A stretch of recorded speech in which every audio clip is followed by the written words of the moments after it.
ভারত পাকিস্তানের পর এবার বাংলাদেশ সাউথ আফ্রিকা। আহা, কি দুরন্ত ম্যাচ, দুর্দান্ত, রোমাঞ্চকর শেষ পর্যন্ত।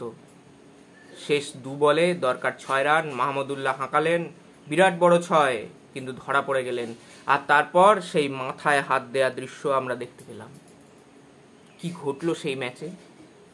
জিত কি অবধারিত ছিল বাংলাদেশের, নাকি কাগিজো রাবাডা যখন তুলে নিলেন উইকেটটা ওই তৌফিক হৃদয়ের, তখনই ম্যাচ নির্ণয় হয়ে গিয়েছিল কে জিতবে কে হারবে? তৌফিক হৃদয় অসাধারণ ব্যাটিং নৈপুণ্যের কিন্তু প্রদর্শন করলেন, সবার মধ্যে এগিয়ে রইলেন তিনি। সঙ্গত বাংলাদেশের ইনিংসের শেষ বাউন্ডারিটা কিন্তু এসেছিল 16 ওভার 4 বলে, মেরেছিলেন ওই তৌফিক হৃদয়। আর মাহমুদুল্লাহ রিয়াজ তার স্ট্রাইক রেটটা একটু যদি বাড়াতে পারতেন, হয়তো ফলাফলটা অন্যরকম হতো, কিন্তু হয়নি। দুর্ভাগ্য বাংলাদেশের, ভালোই খেলেছিল, তবে এই কথা মনে রাখতে হবে কারা বল করছিলেন।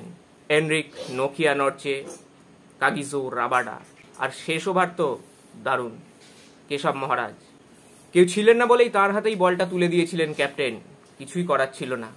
আর শেষ ওভারে তিনি নিলেন তার 2টি উইকেট, দেখালেন তার ক্যামিও। তাই তো বলবো দুর্ভাগ্য বাংলাদেশের। ওই যে বলটা লেগ স্টাম্পের বাইরের দিকে বেরিয়ে যাচ্ছিল, মাহমুদুল্লাহ রিয়াজের ফ্রন্ট ফুটে লাগলো, এজ খেয়ে ডিগকের পাশ দিয়ে চলেই যাচ্ছিল বাউন্ডারিতে, কিন্তু আম্পায়ার বাউন্ডারিতে পৌঁছানোর আগেই আঙুল তুলে দেন। তার ফলে বলটি ডেড বল ঘোষণা হয়। হ্যাঁ, এখানেও আম্পায়ার হয়তো যদি একটু দেরি করতেন 4টি রান পেতে পারত বাংলাদেশ, সেক্ষেত্রে হয়তো ফলাফল অন্যরকম হতো।